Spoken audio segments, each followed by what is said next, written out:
Hi guys, welcome back. Let's finish off this lecture on non-experimental design. Now we finished our last section with the gruesome case study of Phineas Gage. And although a case study is not considered to be an experimental design by the authors of your textbook, I'm sure you'll agree that it's a very, very valuable way of gathering information.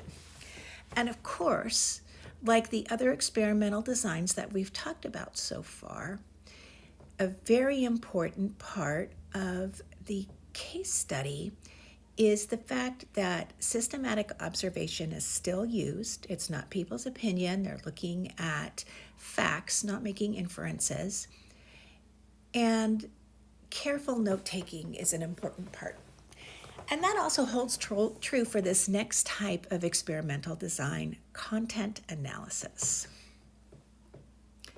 And I just did a study using content analysis that I might post for you to do an article review on in the section. It's a really, really interesting and fun study.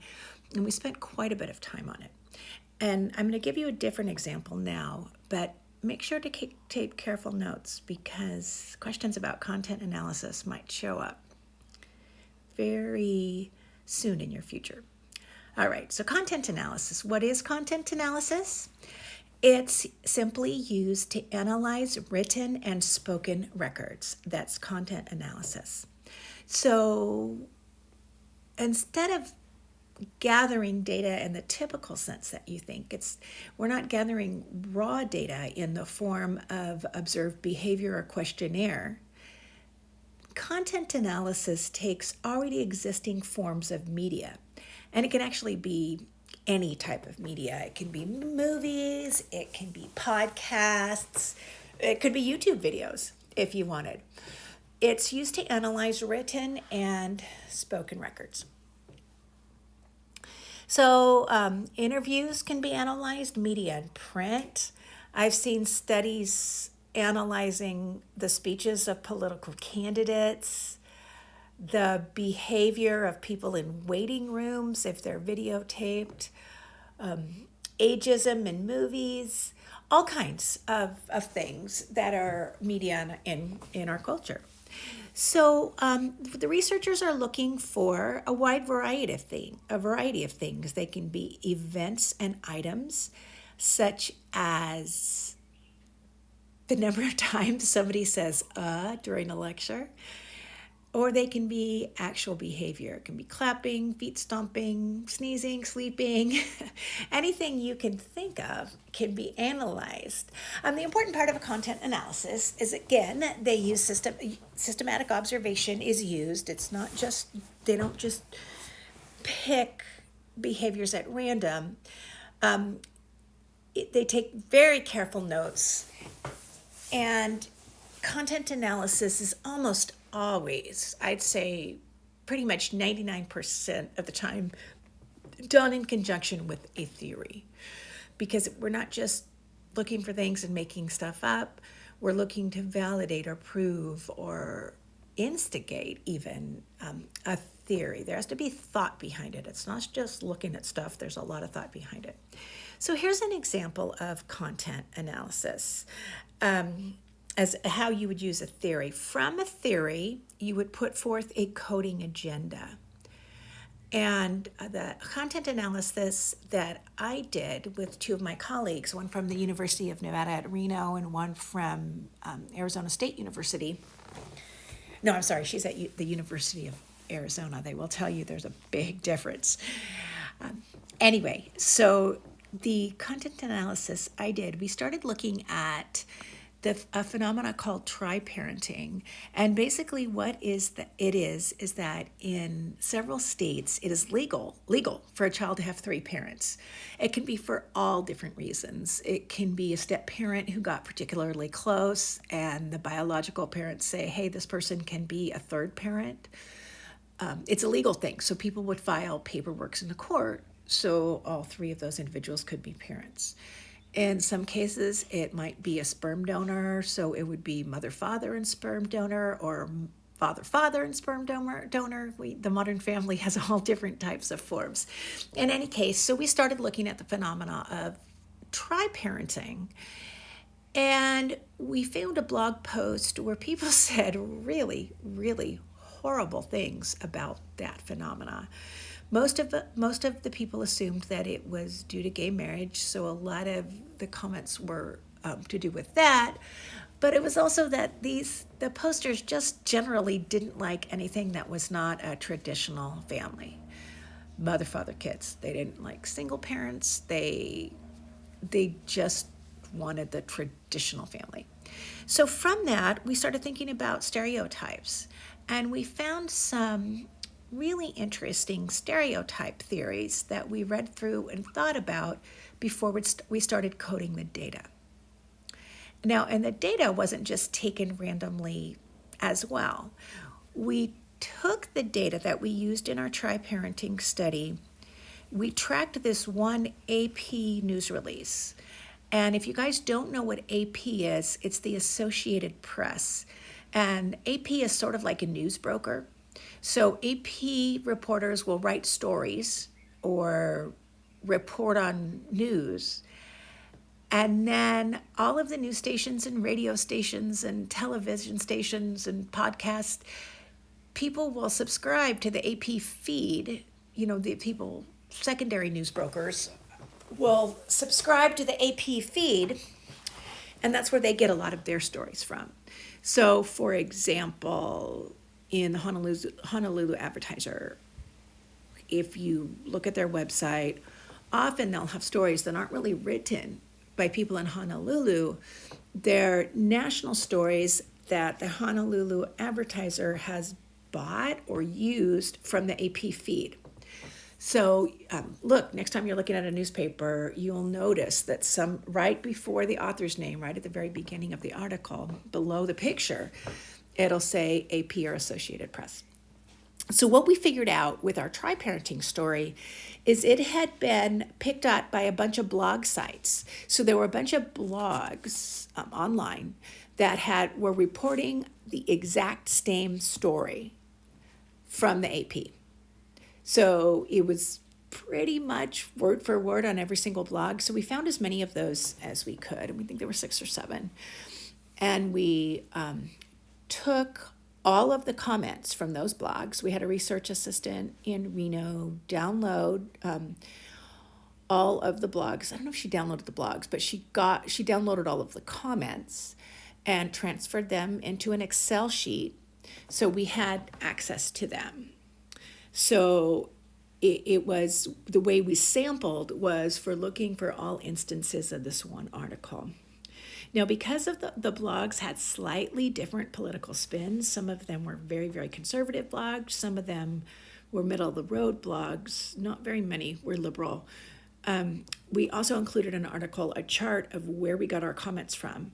So so people who read our article could see where those came from. So they could judge for themselves whether those comments are biased and how they were biased. And another thing that happened in ours is the blogs had different pictures. So we think that a lot of the people who just went off the reservation and started talking about gay marriage and all this kind of stuff might have come from the blogs that had a picture of, I think, 2 fathers and a baby.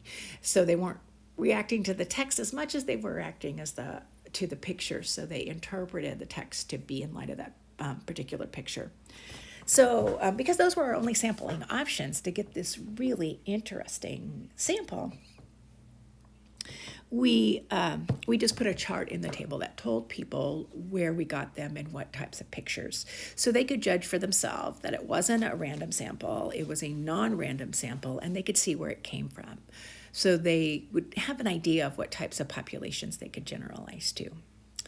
So anyway, we spent probably about 6 months. We met every 3 weeks on average, all 4 of us, the researchers and then our research assistant who was in Reno.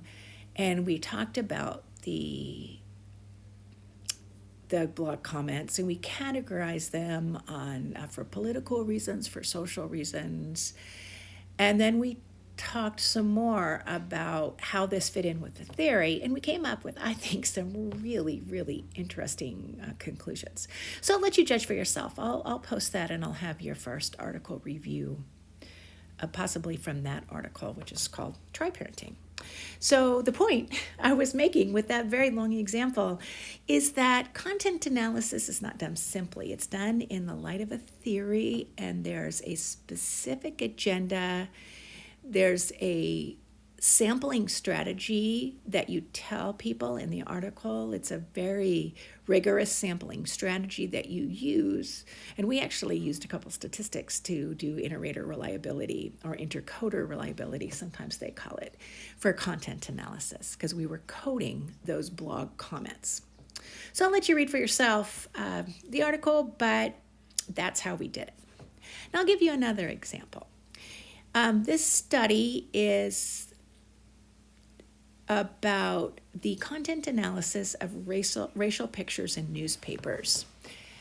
And the source I got this from didn't say a lot about theory, but I am sure that they took it from a theory of stereotypes, and possibly a theory that suggested that for many non-white groups are stereotyped for being good at sports. I'll just stick it there. You can make your own stereotypes, and sometimes they serve people well, and sometimes they don't serve people well at all. Any of you that have seen me know that I'm close to 6 feet tall. I'm very tall, and I used to be very athletic when I was younger. So I was always recruited for volleyball because I look like a volleyball player. I just look like a volleyball player. I used to look like a volleyball player. And what people don't know is I am not coordinated at all. So coaches were always really sorry.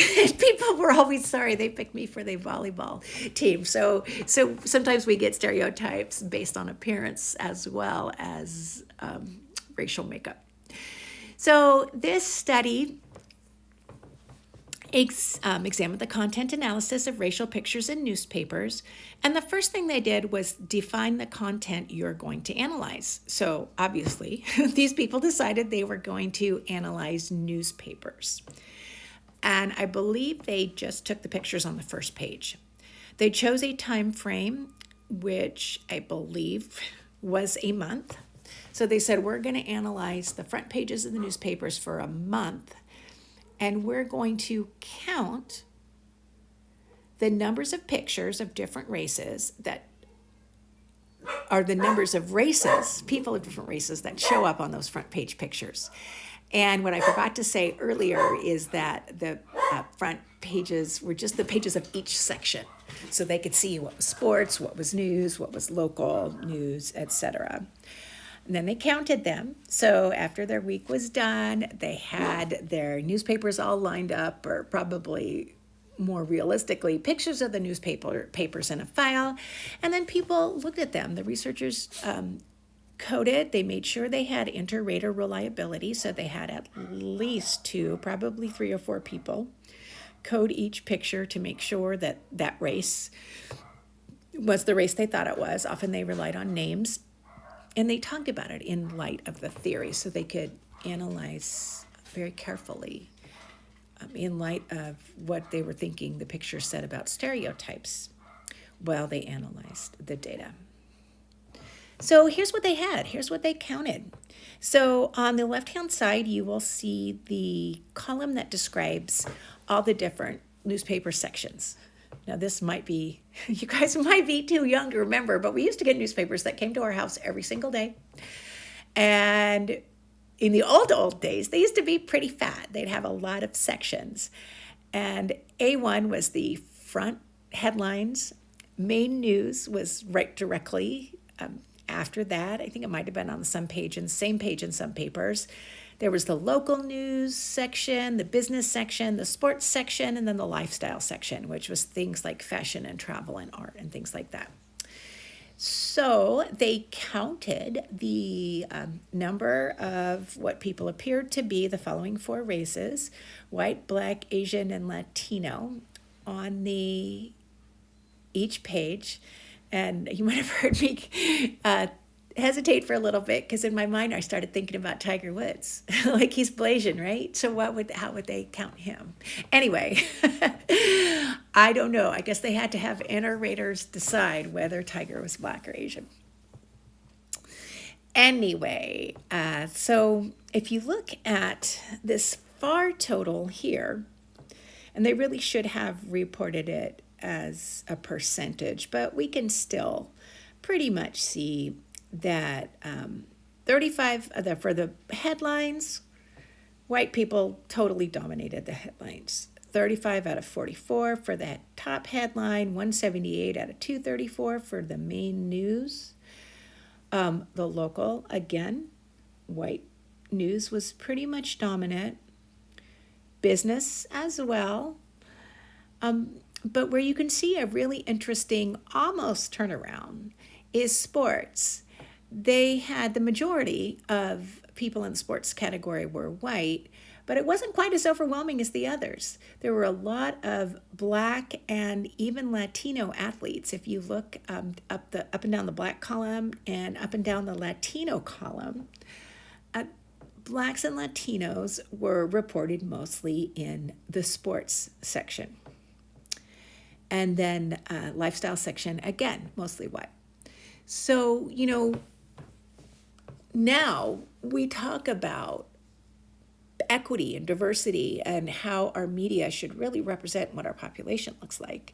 And these are the kinds of studies that really convinced people that, hey, our media, our many media around the country, and I know it varies by area, definitely, are telling kind of a false narrative that the white people are really the only people that might matter except for sports. So that it's studies like this that objectively, scientifically, kind of provide evidence and give people food for thought to give equal representation in all different things. There are black entrepreneurs, and there are lots of Asians doing all kinds of things, at least in our world here. And there should be a more fair, I think, this is me editorializing, there should be a more fair representation in our media. But here's an objective way, albeit an old study, but here's an objective way of saying, hey, there's not fair representation. And what representation is slightly biased towards the stereotypes of blacks and Latinos being good at sports. So take for that what you will. This is just an example of content analysis, but a really interesting way that science can be used to show popular opinion, to show what people are seeing in interviews in print and media. So that was content analysis. Here's the same thing, a graphic display of that same data.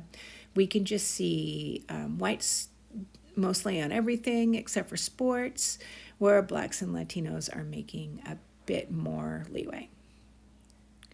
So finally, the last type of analysis in our lecture, and this is the type of analysis, it differs in some ways from the earlier analyses. I think the main difference is that meta-analysis, what I'm going to talk about, or meta-analyses, if you talk about them in plural, they rely on scientific studies. They rely on things that have already been published in the scientific literature. So what they basically are is a set of statistical procedures that allow you to combine or compare results from different studies. And when we say statistical procedures, we're talking pretty advanced statistics here. They're not just your garden variety stats that we use to find out if things aren't due to chance. They're sophisticated procedures that allow you to account for differences in studies. Studies might have different measurements of their constructs. Studies might use different samples. And as you can probably guess, the main goal of a meta-analysis is to take a bunch of different studies, done on the same topic, but perhaps done in different ways or with different samples, and see if we can draw any conclusions about that overall topic. So that's called a meta-analysis. And by my beautiful example here, we can see that it takes study 1, study 2, study 3, study 4, and study 5, and statistically combines their results to give us an overall conclusion. So here's kind of one pyramid or example of the pathway that some studies might follow. And I'm not going to ask you detailed questions on this pyramid, but I think it's really interesting, especially in light of the increased attention now that's given in the news about vaccines and clinical trials and things like that. So I thought it would be worth our time to look at this. So let's say, for an example, that I want to, develop a vaccine against a deadly disease that we have no cure for and is killing lots of people. I just thought of that all by myself. Okay. So let's start at the bottom. So at first, now, a vaccine is a chemical that we inject into our body. Now, admittedly, it's based upon, now 150 or more, maybe close to 200 years of research. We know a lot about the chemistry of vaccines, but still, each one is a little different than the other, works on different ways. Some work genetically, some work chemically, biochemically, some work on the immune system, some work on other parts of the bodies. So vaccines, but at their very heart, vaccines are just drugs that you inject into your body. So I don't know. If I'm going to inject anything into my body, I want to make sure it's very, very safe. And so I look for the FDA approval. That's the Food and Drug Administration. But in order to determine that it's safe, a typical pipeline goes like this pyramid. And I'm starting on the bottom. So let's say we have a new vaccine that we've tested in vitro, which means we have tested it in non-biological samples. We might have done it with tissue culture or with a typical solution that mimics the milieu of the body environment we're interested in studying. So we would start out with doing animal and laboratory studies on that vaccine. And I know that people have different opinions on animal studies, and we're going to talk about that in a future lecture.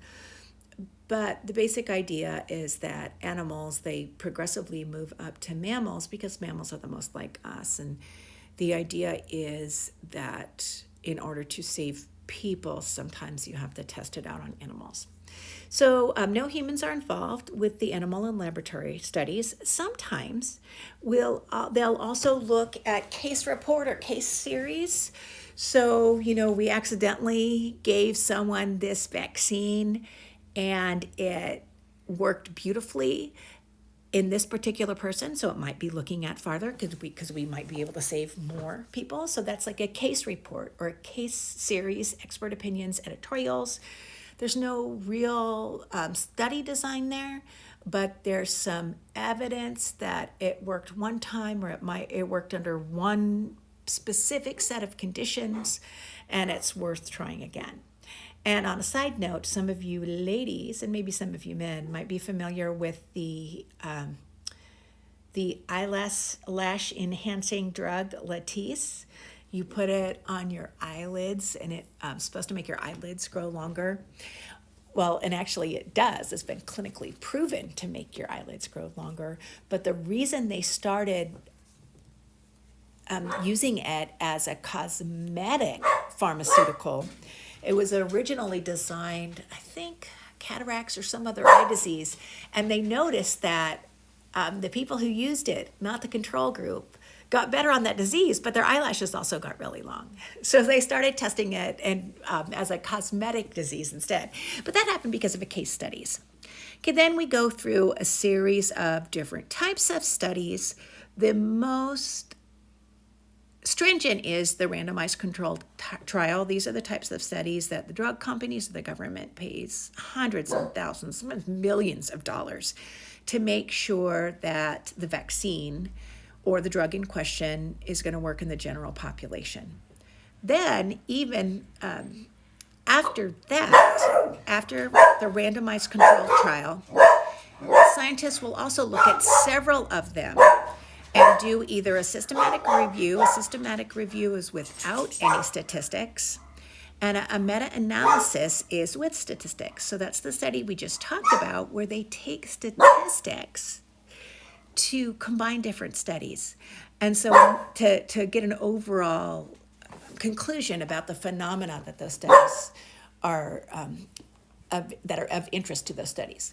So, for example, a meta-analysis might take vaccine trials in Africa, vaccine trials in Europe, vaccine trials in Egypt, vaccine trials in the United States and Canada. Look at all those studies, combine them statistically, taking account for the strengths and weaknesses of each study, making a numerical adjustments for the sample, and making an overall meta conclusion. Meta means overall, an analysis of whether that drug works or not. So meta-analyses are really, really important. And also, just that was my public service, when you take vaccines, they are very, very well documented to work in the general public and to be good for society as a whole. So that's meta-analysis. It's kind of the granddaddy of a bunch of studies. I guess the granddaddy comes before. It's it's a summary of a bunch of studies that uses statistics. So a little bit more about meta-analyses. The strengths is they're not solely descriptive. As we've talked about, we want science to be objective, so there's less bias in it. I believe that science should not be political. And as that sense, it should be objective. It should not be subject to people's opinions or thoughts about other things. It works or it doesn't, and we find out if it works by doing studies. The weaknesses are the main one, and I put this picture here so you'd have a nice visual anchor to remember this by, are the file drawer phenomenon. And what the file drawer phenomenon means, that there's a bias in publishing, that studies or journals really only publish studies that find results. They don't find studies that don't get results. They don't publish studies where the hypotheses are not supported. So often people will do studies. I always get studies and stories confused. I guess that's why I love research. People will often, if they do a study that does not get results, where the hypothesis is not supported, they often can't get it published. So it ends up going in their file drawer under an unpublished study. And so, of course, when you do meta-analyses, you're only getting the published studies. You're only getting the studies that showed results. So the file drawer phenomena is just basically mentioning that meta-analyses can't see studies that aren't published. They cannot see studies that are in people's file drawers, and that's a weakness. And then the statistical procedures are still contentious. And I hinted on that earlier. I said, people assign a numerical value to the quality of the sample. Well, people might not always agree. They might do inter-rater reliability with experts, but still they might argue over whether one sample is a good one or a bad one, or how to weight different types of sampling methods. There's a lot of really fun, I did not say fun, I said snoring, boring statistical arguments over that. But it's important.